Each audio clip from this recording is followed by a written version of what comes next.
Keep it alive through these lines I write. I keep it live cause I thrive. I might just blow your mind tonight. I'm so hyped, but it's no hype. From this height, it's direct hits on sight. I'm your type, lend me your ears to show you that there's something in me. I'm not giving up, I'm standing right here, holding these days hostage. And I'll make this my year. We turning fear into love, and the love's in the air. I love doing this cause nothing compares. Nothing can share that same type of feeling when you feeling them flares. They can't catch it, it's havoc. I rip to a tear, switch a scenario. My stereos, I leave them impaired. Variables start to change and they're all in my range. I just gotta grab it, it's all mathematics. Every step is drastic, I make it fantastic. I'm trying to take your breath away. Asthmatic. This is live through the stereo. Go and let it blow, blow through the stereo. I'ma let them know through the stereo. Yo, here we go through the stereo, stereo. This is live through the stereo. Go and let it blow, blow through the stereo. I'ma let them know through the stereo. Yo, here we go through the stereo, stereo. Yeah, just nod your head with it. So explicit and vivid. Every image is intricate, intimate. I put my all into it. No scrimmage and no rules. I'm a pro tool. Hear my heartbeat beat into the vocals. I'm so loco, lost my mind, oh no. It's ponderoso, dope, so no overdose, cause it's dope, yo. Man, this is house grown, mixed with some milestones. So I let the style flow down like the Dow Jones. Bringing it with some foul tones, letting the crowd know we getting loud, so it's eardrum rudiments. Yeah, we bring it rude again. Move, little hooligan. Music for tuning in, full time to the 10. I'm on my clock like I told you. I'm doing this for dreams we pursuing. Hey everybody, welcome back to the Anti-Media Radio Show. Once again with your host Nick Bernabe here on ucy.tv and the antimedia.org/radio.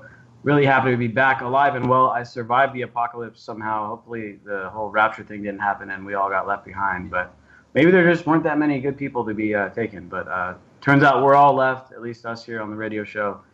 So hopefully all of our listeners are still around, and we're going to go ahead and take on this news cycle head first tonight. I got, as promised, I've got our awesome journalist in the house, Jake Anderson. What's up, dude? How you doing, man? Good, man. I'm happy to be back in the studio with you. It's fun.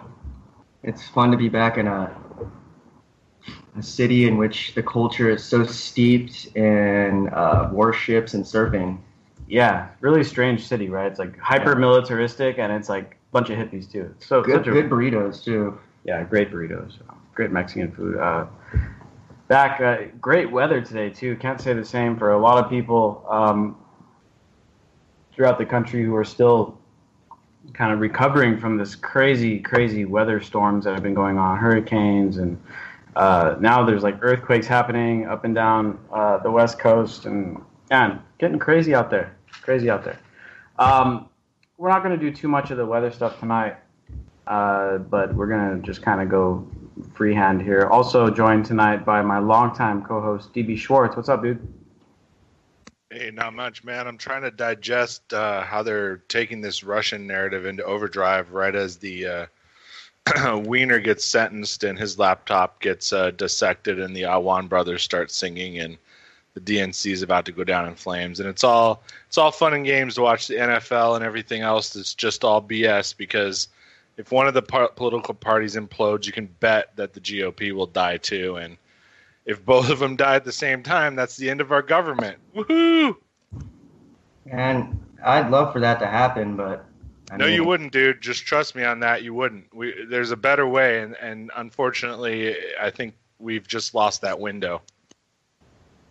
Yeah, we're in a strange situation. We're at a crossroads again.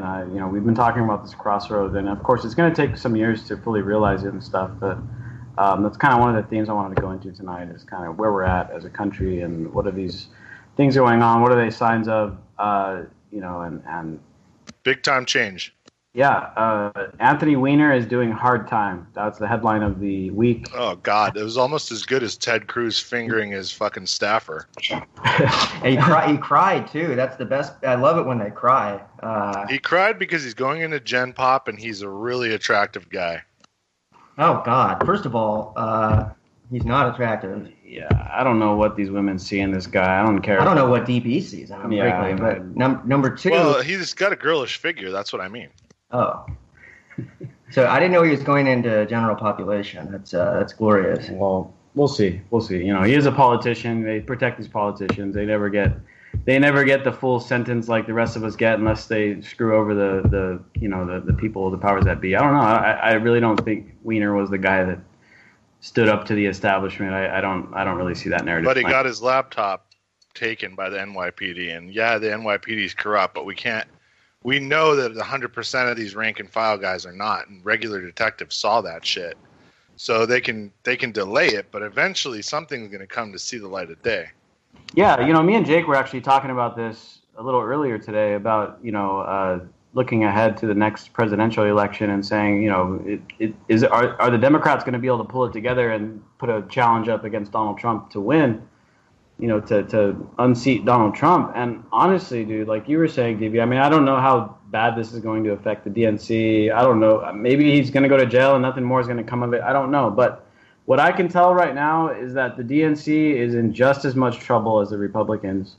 And I don't really see the Democrats putting a viable person up to run against Donald Trump in the next election. Well, the Republicans have almost entire control of the government right now, so they're not really. We all thought they were collapsing and splintering right before, during the primaries, and everyone was saying, "Oh, this is the death of GOP." Yeah, and then the exact opposite happened. The GOP rose to prominence. They now have their Supreme Court fixed. They have both branches. They have most of the governorships, or the majority of governorships in the country. And they also have, despite, I would say, the healthcare troubles they have, and for the record, I despise Republicans. Yes, more than I despise Democrats. I despise both. But they have a more unified message. They understand marketing better. And Donald Trump particularly understands marketing better. Yeah. He understands how to find a message that will resonate with his customers, and that's all he cares about is selling a product. He doesn't care about moral purity or anything like that. He cares about selling a product. Make America Great Again will go down as one of the greatest political slogans of all time. I guess one of the things that really shines through with the recent elections was what sells is not a good product, it's a good sales pitch, right? And Trump had a great sales pitch. Trump pitched this America First kind of economic nationalist message that, of course, resonated with a lot of unsavory people, including racists and stuff like that. And then Bernie Sanders as well was a pretty good salesman who had a product that he was selling, and a lot of people were like, "Yeah, this is great." Hillary Clinton, on the other hand, not a very good saleswoman, and her product is also mediocre. So that turned out, that became something that was, if you look at the recent statements Hillary has given out in her book, where she compares like giving out free ponies and stuff, which was obviously, lifted from Vermin Supreme's platform, which was one of the best platforms out there. But Hillary Clinton tried to say that Bernie Sanders was trying to give away free ponies and stuff. Well, guess what? American politics is about selling being a good salesperson for a product, and if you gotta. But But before we go down that path of Bernie selling, can we just admit that this 10% increase in the military budget paid for all of Bernie's promises? Yeah, we were just talking about that earlier. They came up with that money out of nowhere because we're a fiat currency monarchy. We're under the Queen of England. We're the military arm. If you don't know that, you're a dork. And we can print money anywhere we want and pay anybody we want in briefcases of cash. And if you don't believe it, just read any book like Economic Hitman and you'll understand how we do business. And sometimes countries don't take that cash and then we blow them to smithereens unless they have nukes. And then in that case, we try to sell a ground invasion, which is what we're doing with North Korea, which is just suicide for any of the Marines, Army, Navy, Air Force guys. Anybody listening who enlisted or knows somebody that is, if we fight North Korea, they're going to slaughter our troops just like they did last war because they've been waiting for this moment. Trust me on that. Generations have been waiting for payback. And, if we obliterate them off the face of the earth, that sucks for the whole world, dude. Like those 22 million people don't deserve it, and this is what they're building up for. And if they can't get North Korea, they're going to try to push you into Iran because that's what Israel wants. And I mean, dude, honestly, if Trump can do anything at all, that would be good for his whole presidency. It would be to bring the government down. It really would.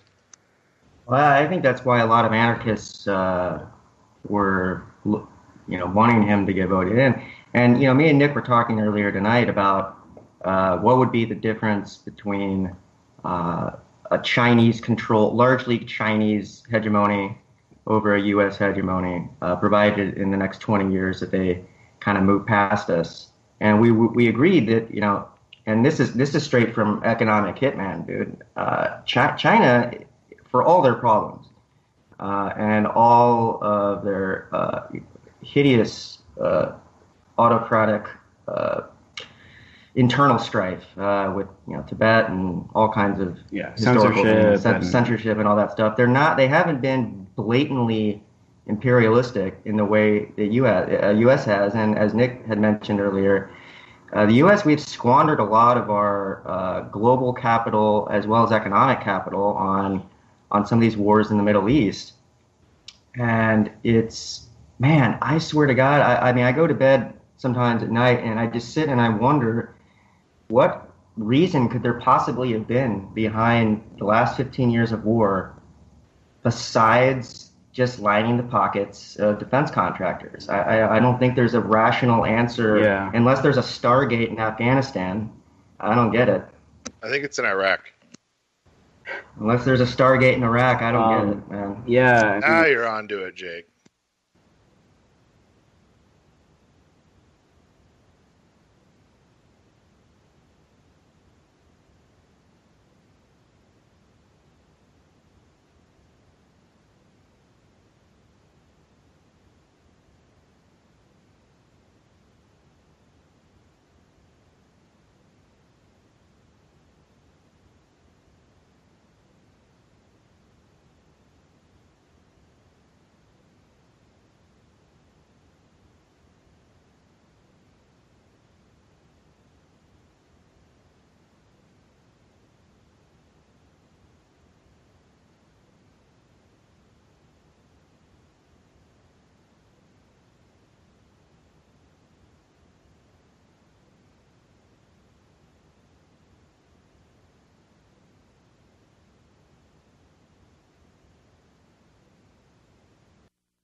All right, we're back.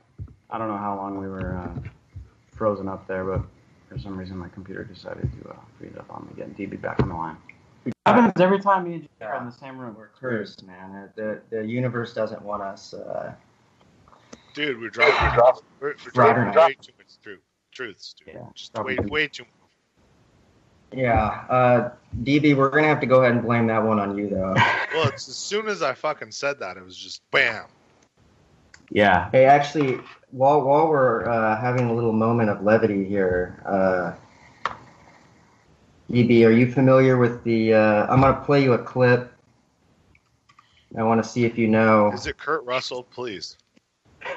No, that would be a good one. All right. Wait. Let me get it set up. Keep going. What channel is this dude on? China. MSNBC. All right. Yeah. So China's investing in a long-term new economic order, and the U.S. has been kind of squandering its geopolitical capital, whether economic or politic, on adventurism and like toys that are kind of pointless, like that jet. What's that jet? The F-35? Is that what it is? The F-35, yeah. It costs trillions of dollars is what it's going to cost, and it's hardly even operational. It's just like, holy shit, what have we done? And I don't know though. Sometimes like not to say it's not operational, but it would not be a reach that they would just say it's shitty. You know what I mean?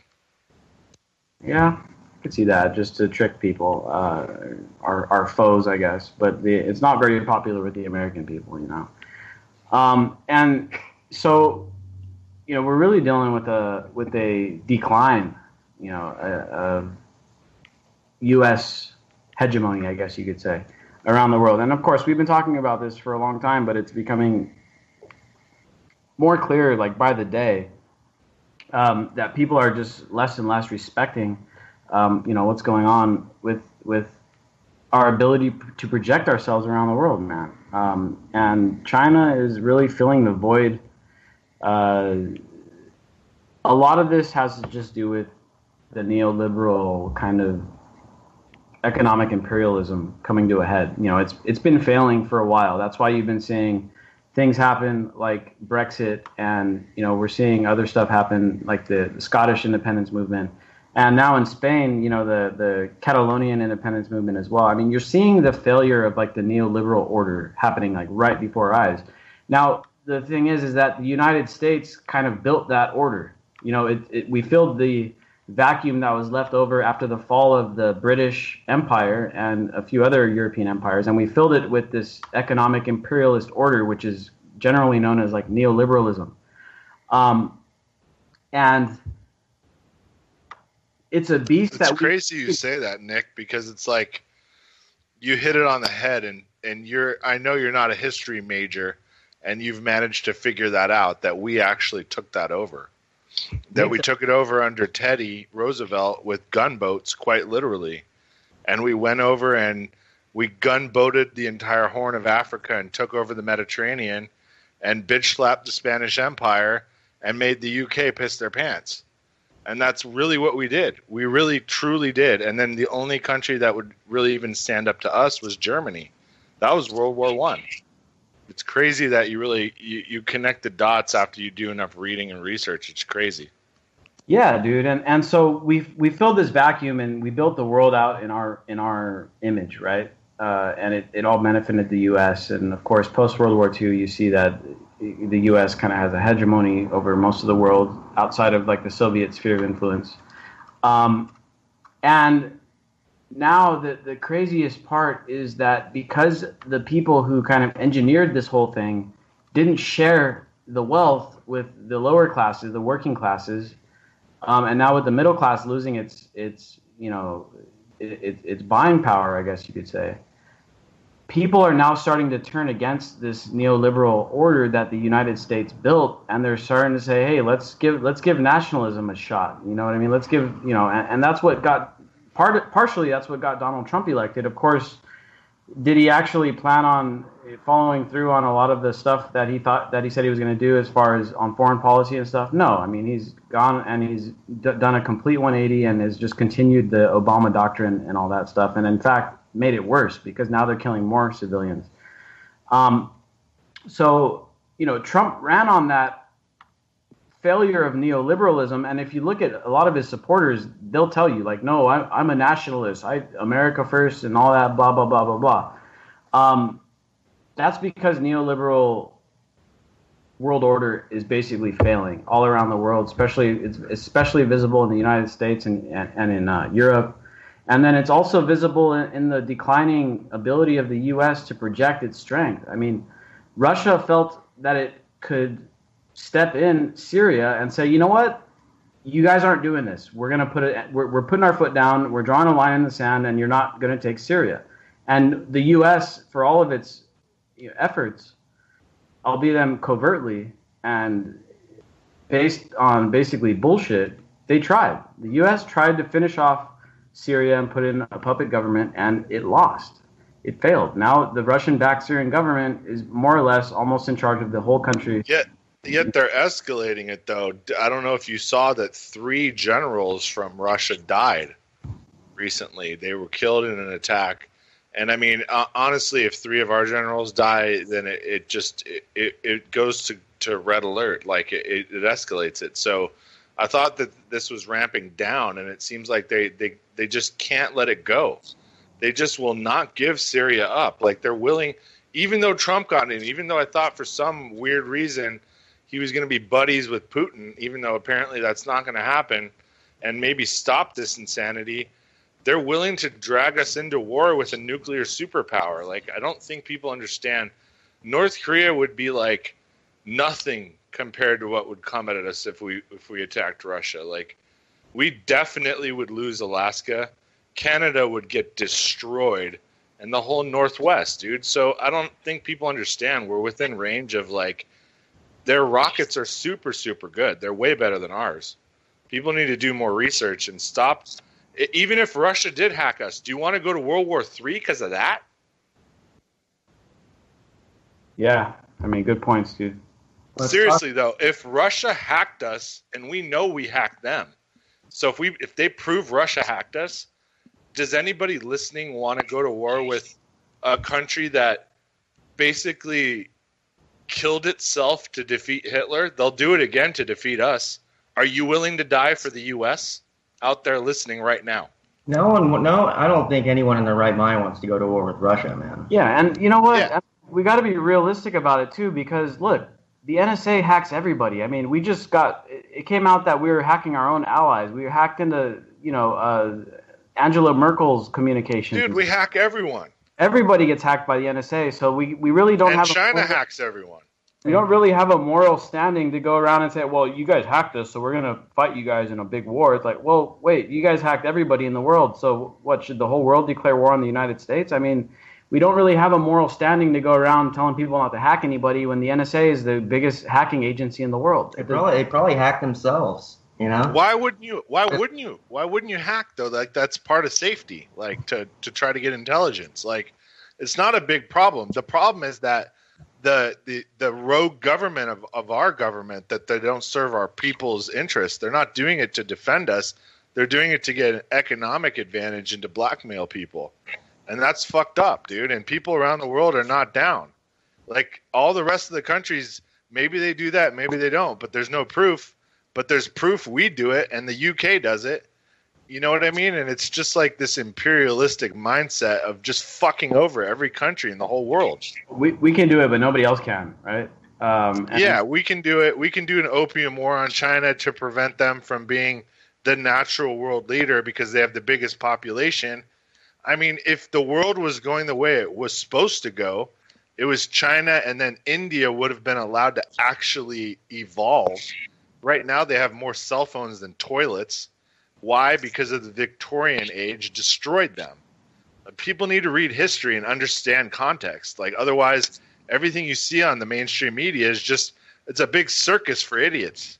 Yeah, it really is. It really is, man. And it's kind of like that whole argument where a bunch of people, And I guess the most recent one, the one close to heart, was Morgan Freeman came out, and he's like, I don't know if you guys saw this propaganda video, but Morgan Freeman's like, we've been attacked by Russia, we're at war, and it's this complete hypocrisy where electioneering is like it's a bad thing when anybody else does it to us, but it's perfectly fine if we do it to anybody else, and it's perfectly fine to look the other way when our allies do it to other people. And so that's why this whole thing kind of just stinks, because it's all this outrage about electioneering and stuff. I get it.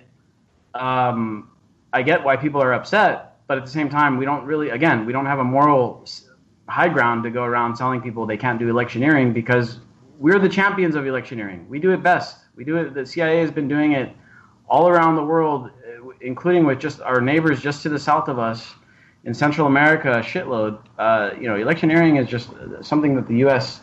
does, and so we can't really tell anybody else, hey, you can't do that, because we're doing it like crazy. So I was in LA just now, and I was working on this doc, and one of the guys that I'm working with is from El Salvador, and his father, he told me a pretty intense story.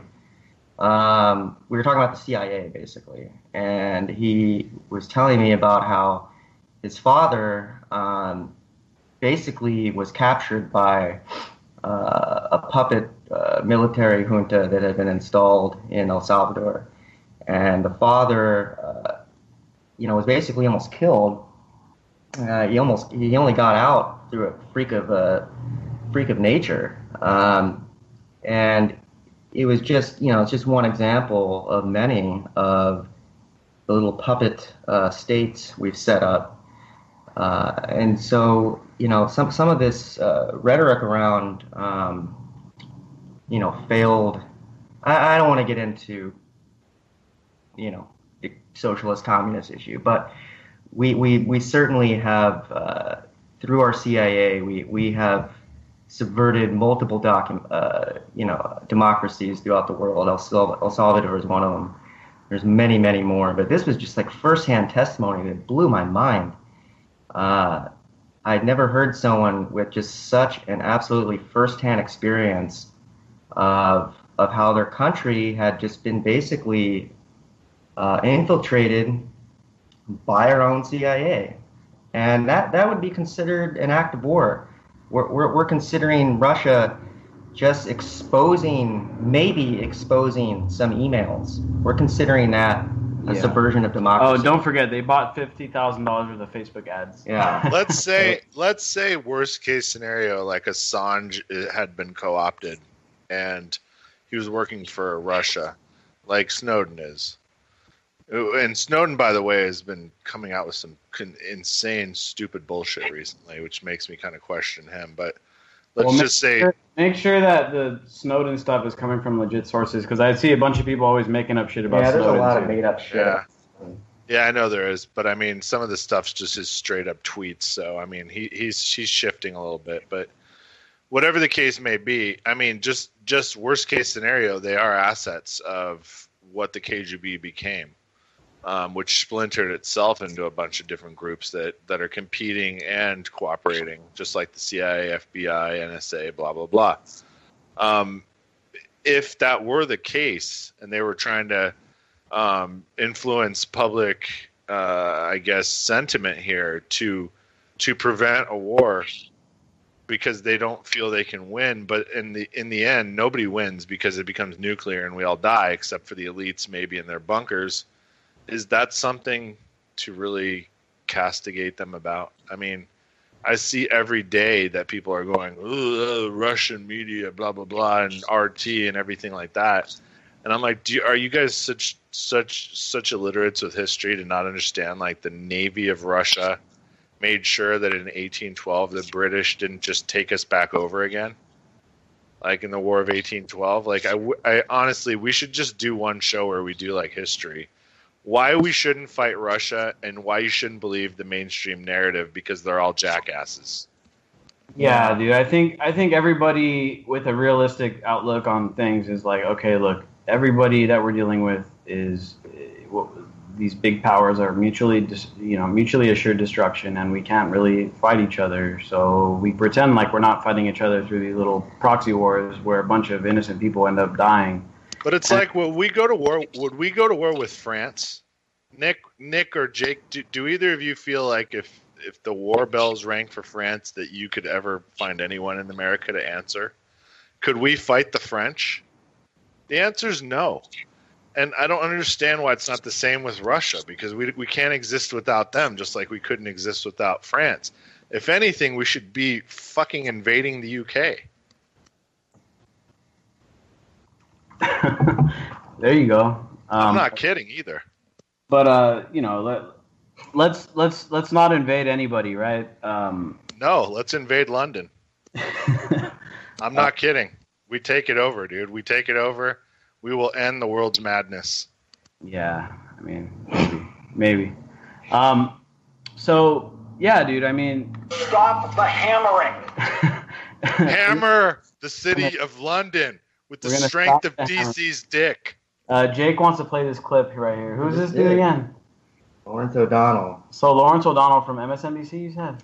Yeah, MSNBC. So he went off on a rant. He thought he was off camera, but he was on. This is Lawrence O'Donnell. He's a favorite of the liberals and people who like to talk shit about Bill O'Reilly for his classic meltdown. But last week it was leaked. Lawrence O'Donnell had a meltdown, and he must be just a total asshole for someone to have leaked this. But this is just a small sample of what he says. Stop the hammering. Stop the hammering out there. Who's got a hammer? Where is it? Where's the hammer? Is it on the... Go up on the other floor. Somebody go up there and stop the hammering. Stop the hammering. I think he makes his point, you know. And then whoever edited this clip added MC Hammer into the background, which is hilarious. And I think the point was that MSNBC is a mouthpiece for the State Department. Right? More or less, yeah. So anyway, this thing with one of those was that one of those $1,800 hammers? Probably one of those NASA hammers or something. This thing with North Korea is getting like dumbly out of control, and Trump's calling him a rocket man. They're calling Trump a dotard. I'd never even heard that word. What does that mean? What does that even mean? I don't know what it means either. I had to look it up. It's pretty funny. Is that from Dota? Is the leader of North Korea using some like colloquial term that I don't even know of? He's probably got a that son of a bitch. Is he making fun of people that play Dota? That fucking fucker. That son of a bitch shouldn't even take the field if he's gonna.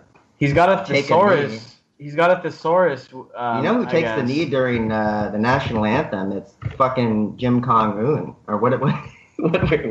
Kim Jong Lewinsky. Kim Jong-un. I'm a good American. I don't know his name. So a dotard is an old person, especially one who has become weak or senile. So wow. He's calling Trump I don't even. How do you pronounce that? I think you say dotard. Dotard? Yeah. He's a dotard. I can't believe he used that word. And Trump. They should just wrestle. Hey, I want to see a sumo wrestling match between Trump and Jong-un, and then that's it. Winner take all. Straight up hate sex. Winner take all. I saw this article by this libertarian dude, Jeffrey Tucker. I'm sure you guys have heard of him. He's talking about the whole, the whole Trump Kim Jong-un thing is why duels existed back in the day, and he was saying we should bring the duels back and let these clowns take each other out in a duel, and then the rest of us will be fine. Because again, this is all this crap between the two powers. It's government against government. You know what I mean? It's like let the two dudes duke it out on their own. The winner gets to have the bragging rights, and the loser goes home, and that's it. Why not just have Pence versus anyone? Yeah, dude. So I mean, bring the duels back, right? Bring the duels back. Yeah, bring the joust back. Style. Yeah, dude. The joust. I don't think Trump against Putin would be a fair match. Putin would whip Trump's ass. Maybe Obama would have been a better competitor because at least Obama's in shape.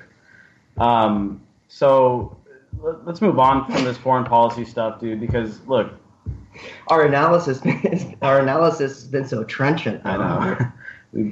Well, DB's been on it. Yeah. I'm more obsessed with the hammering. Yeah, we got to stop the hammering. But this is still the biggest issue here: is making sure that we can prevent a nuclear exchange between these crazy governments. Because I don't think the people in North Korea, I don't know any North Koreans, but I assume that the people in North Korea don't want to have a big, giant nuclear war because they're a tiny country and they would easily get wiped off. And I know the people in the U.S., as warlike as we are, I know that people don't want to see their kids and their brothers and their uncles or whatever going and being sent to go fight in another Korean war that we couldn't even win the first time around. And so it's still the big issue. But at the same time, we've got a bunch of other stuff popping up.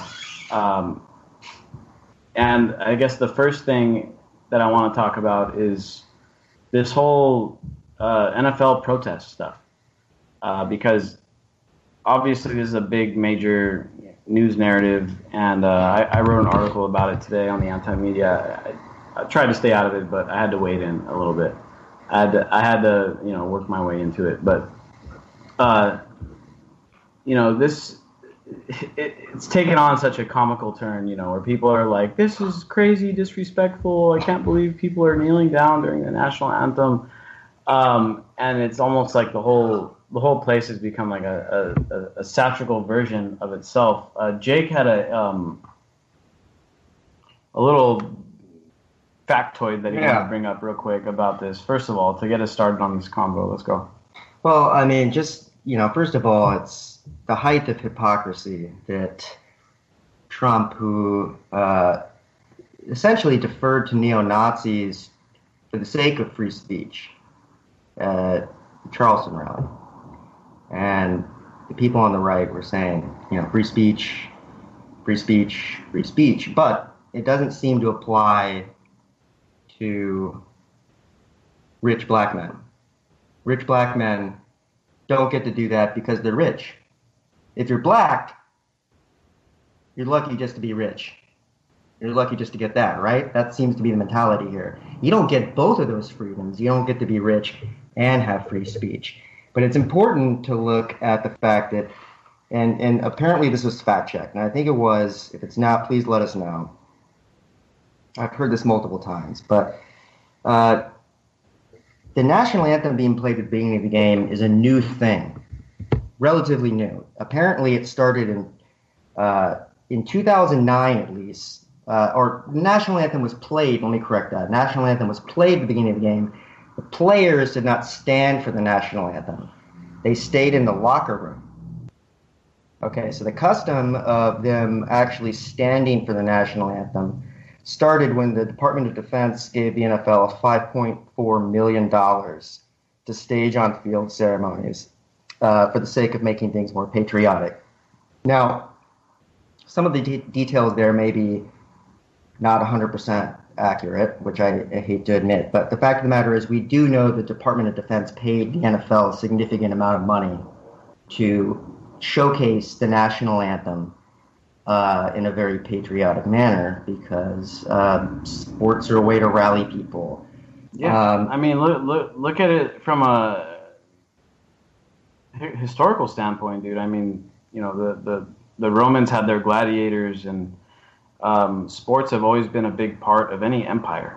The Native Americans, the Native American empires like Aztecs and Mayans, they had their own versions of big sports things. When I went down to Chichen Itza, which is down in Mexico. It's a former, one of the Mayans' old capitals.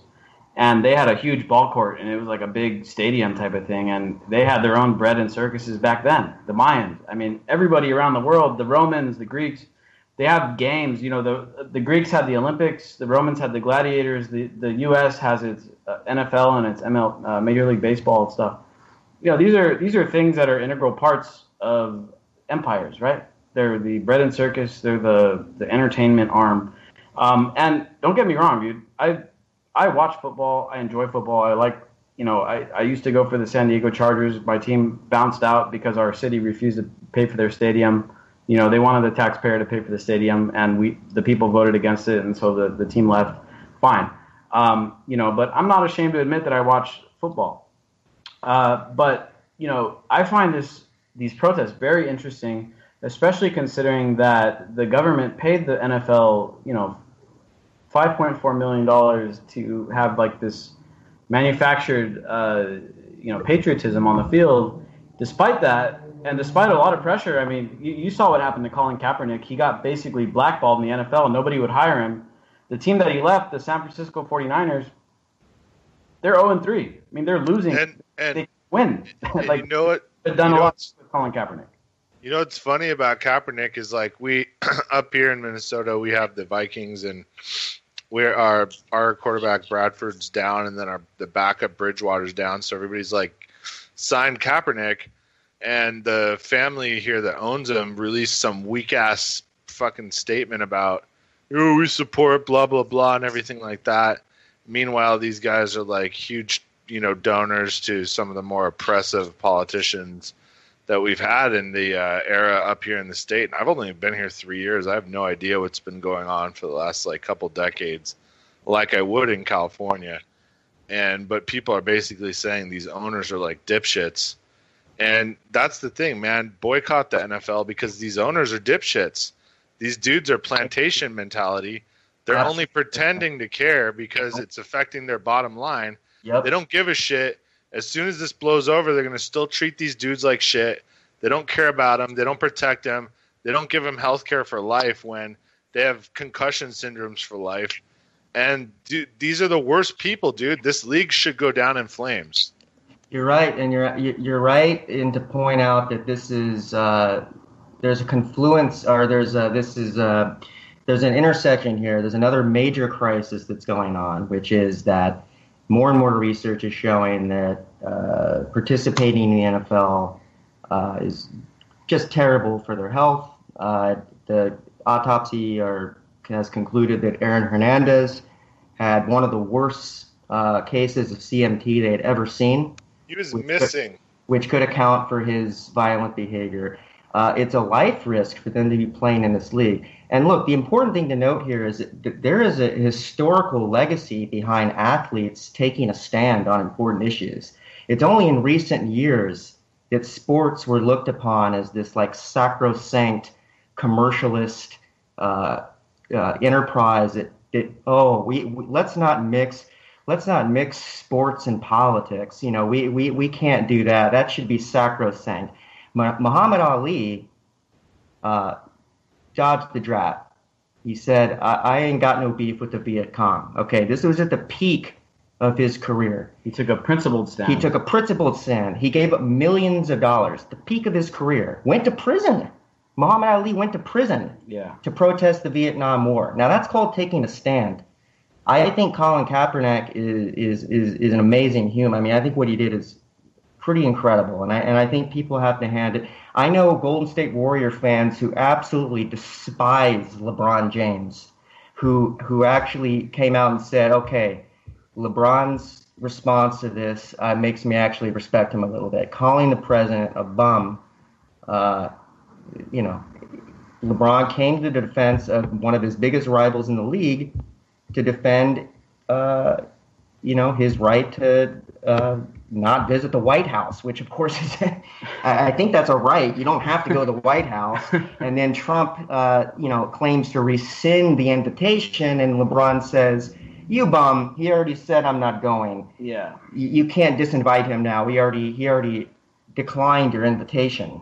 There's so much just hypocrisy going on here, and a lot of it's theatrical bullshit, and it really does make it seem like a superficial issue, but it's actually not. What's going on right now is actually goes to the core of our identity as a nation that identifies citizenship with blind compliance to a military-industrial state, and a commercial state. And once you start messing with those two aspects of the military industrial and the commercial state, that's when things get serious. And both of those are happening right now with this issue. And that's why this is going to be a very interesting saga. Yeah, dude. I mean, to me, I think it is a much bigger thing. And the way I've been looking at it, because, of course, the conversation has been somewhat hijacked, and I wrote an article about this today. It's over on the antimedia.org. What everyone is forgetting about the NFL's national anthem protests. Hopefully you guys had a chance to read it. It was our top story of the day. I'll go into this briefly after I bring up this bigger issue, I think. To me, it's really a sign of the times what's going on with these protests. And you saw, on, was it Sunday morning? I think it was Sunday morning. Donald Trump released a few tweets where he was saying, basically just talking shit about any players who join in these protests. And he was saying they should be fired. Called them sons of bitches. Yeah, and that happened like last week, where he basically referred to anyone. And some fine gentlemen. Yeah. Which, by the way, and this I won't interrupt again after this, may be actually a violation of federal law. Yeah, I saw that. Yeah. It could be. Because you can't be politically telling businesses who to fire and who not to fire. Then again, of course, the NFL is kind of an extension of the government at this point. But anyway, that's a whole other argument. So the way I see this is, despite the fact that the DOD gave the NFL millions of dollars, and despite the fact that there's all this pressure, especially after Kaepernick started this out on his own, and there's been tons of pressure. He got kind of blackballed from the league. So a bunch of there's pressure on the players not to partake in this protest, and they're doing it anyway. And that, to me, is a much bigger sign of the times, and it kind of goes to show that America's empire is losing the respect of its warriors, its gladiators. This is what the NFL guys are. They are our modern-day gladiators. Like I said earlier, every empire has got its bread and circus. Every empire has got its sport players, whether they're Olympians, gladiators, or NFL players. The fact that these guys are now in somewhat of an open rebellion against the most powerful politician in the country is a pretty big deal. It's a big deal. It really is. I think people are not really appreciating what an inflection point this is. It takes a lot to break out of that groupthink. They're in open rebellion against the Empire leadership, which is going to hurt recruiting, and especially among. I mean, let's be honest, dude. Are they seeing a huge hit in African American recruiting right now in all the branches? That would be an interesting article for somebody to write, because I'm sure that it's taken a hit. And I think if a big conflict does erupt, they're not going to be able to get the dudes from the Midwest and the South to be the meat grinder like before. They're going to have to rely a lot on these Blackwater dudes and these, the drone complex, essentially. And they're not viable. They're not going to win against China or Russia. They're not.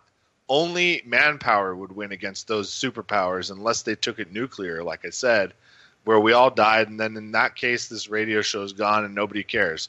So I'm just saying, if cooler heads prevail and there's a conflict and they try to draft, nobody's going to go to the draft.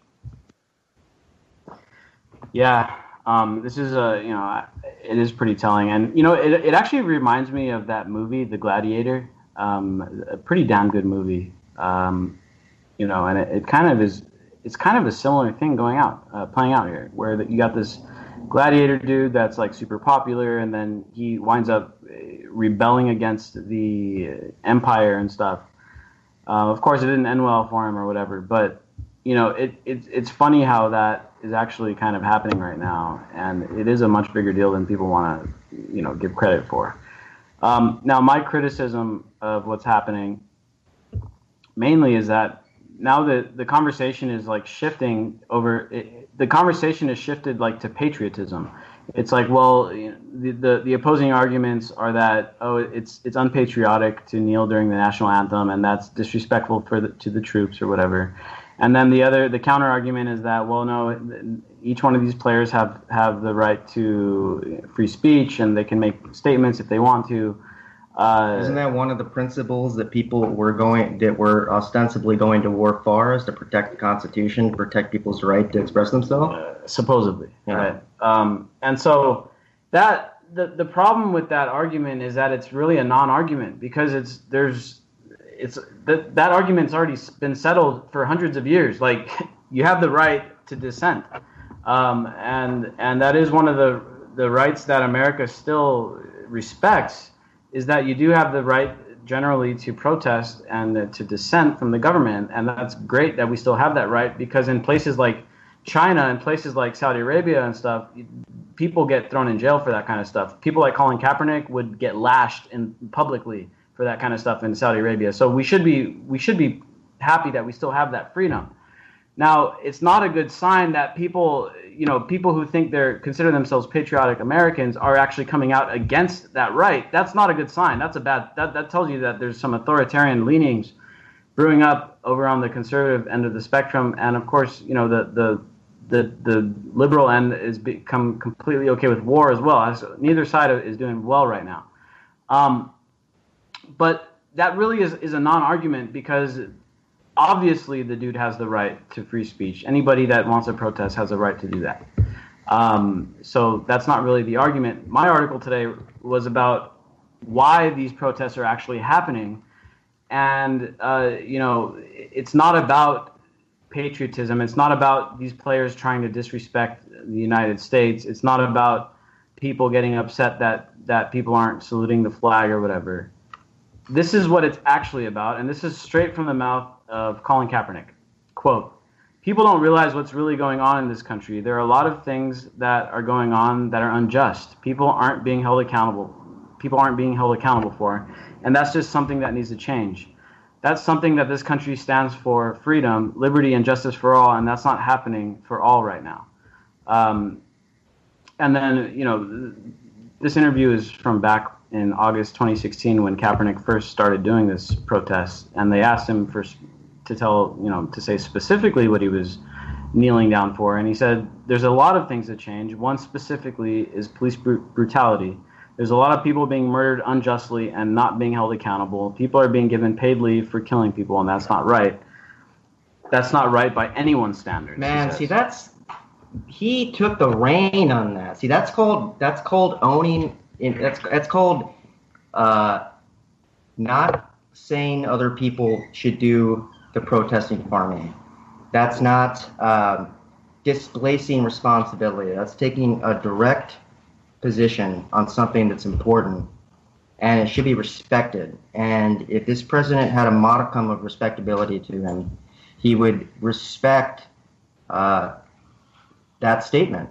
And the fact that Donald Trump is more inclined to give emotional solidarity to neo-Nazis than American blacks, who it's widely known have been the victims of institutional injustice for centuries. That's everything you need to know about the president. Yeah. Anyone who had any doubt about him being basically a white supremacist, maybe a more subtle one, that's all you need to know. He's more interested in the free speech of neo-Nazis and KKK members than black Americans. Straight up. And it really goes to show. Good article, man. Yeah, it really goes to show what's where the pulse is at in this country, because the people who are on the right side of this issue, which is that, at the very least, if you're apathetic to the protest, you don't care why they're protesting. At the very least, if you consider yourself a person who's values freedom, then you would say, you know what, these guys fully have the right, and I would say obligation to protest if they feel that there's something wrong in the United States. Hell yeah. So the fact that there's so many people on the wrong side of this argument is very telling, dude.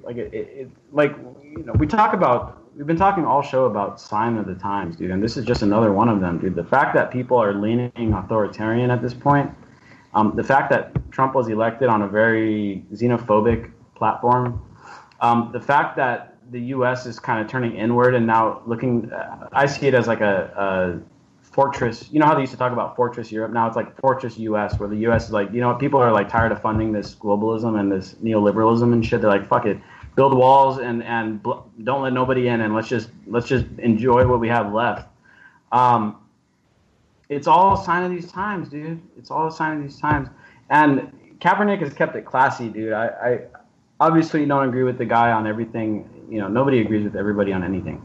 But he's kept it classy. He's been very well spoken on this, and he's been pretty clear with his messaging. It's what pisses me off is that the messaging has been hijacked, and they act like, you know, they're acting like there's a debate on whether or not people can protest in this country. There's not. Protesting is completely, you know, acceptable, and it should be encouraged, because if you want the United States to be great, like Donald Trump says he does, and all these fools going around wearing these Make America Great Again hats, you don't make something good by just passively and blindly saying, you know what, it's just fine how it is. You make something good by improving it, and the only way you can improve stuff is by identifying where it's not doing well. And police brutality is one issue in this country where we are extremely, extremely weak on. I mean, this is, you know, the United States, comparing it to most other developed countries in Europe, the UK, France, Germany, anywhere else, the United States dwarfs them in prison population and police brutality. It's not even an argument. Like, we have a huge issue with police brutality, and these guys are calling attention to it, and everyone's like, you need to shut up or just leave. Shut the hell up. It's like... And Nick, to reiterate, the point of your article here is that this is not about patriotism. This is about, the issue is using the national anthem as a platform to speak of systemic injustices. And the fact that this is even an issue right now is just absolutely sickening. And quite frankly, I'm thrilled and I'm happy that this has become a conflict, because it's time for people to stand up. And look, even if it needs to take a semi two-dimensional aspect, even if it's people that really maybe don't, people who are anti-racism maybe don't understand the full dynamic of what's going on in terms of our geopolitics, in terms of private prisons, in terms of the drug war, at the very least, can lend their support to reining in police brutality.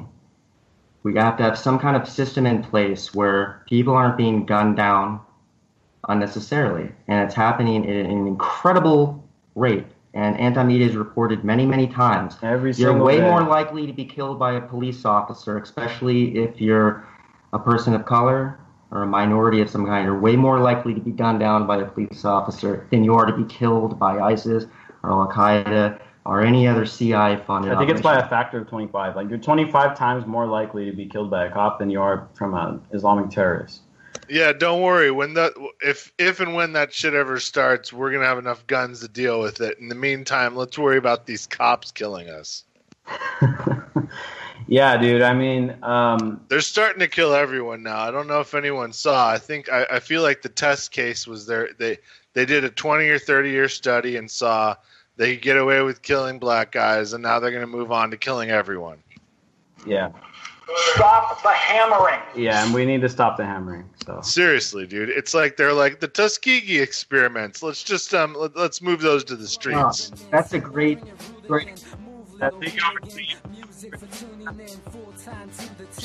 I'm on my clock like I told you. I'm doing this for dreams we pursuing, but call it a reality, cause there's no illusion. This is live through the stereo. Go and let it blow through the stereo. I'ma let them know through the stereo. Yo, here we go through the stereo. This is live through the stereo. Go and let it blow through the stereo. I'ma let them know through the stereo. Yo, here we go through the stereo.